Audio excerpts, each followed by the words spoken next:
నేను డాక్టర్ సత్యవతి అండి, సృజన multi speciality hospital Kakinada. ఇప్పుడు నేను టమ్మీ టక్ గురించి మాట్లాడుతున్నాను.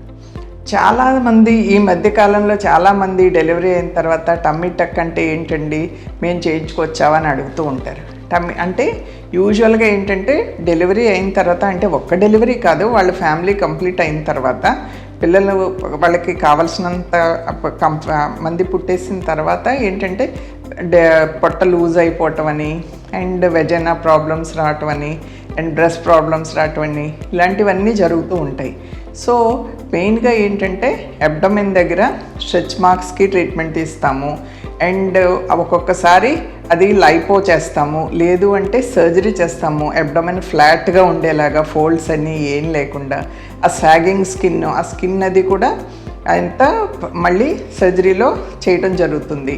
అండ్ ఇంకొకటి ఏంటంటే మజిల్ ఫంక్షన్ కోసం ఒక్కొక్కసారి ఎక్సర్సైజెస్ అండ్ ఒక్కొక్కసారి మెషిన్ ద్వారా కూడా మజిల్ ఫంక్షన్ ఇంప్రూవ్ చేస్తూ ఉంటాము.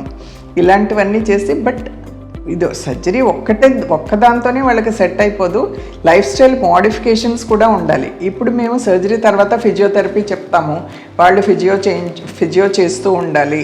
అండ్ లేకపోతే ఏదైనా స్పోర్ట్ ఆడుకోవాలి.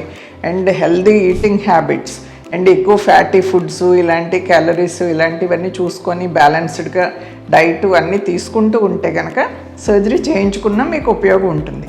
దీనివల్ల ఉపయోగాలు ఏంటి అంటే, వాళ్ళు తర్వాత కూడా ఏదో మాకు పిల్లలు పుట్టేశారు, మేము అందరిలో సోషల్గా ఈ డ్రెస్సులు వేసుకోవడానికి వెళ్ళడానికి అవ్వదు ఇలా అని అనుకోకుండా వాళ్ళు ఎలా అయినా వాళ్ళు మూవ్ అవ్వచ్చు యంగ్స్టర్స్ లాగానే.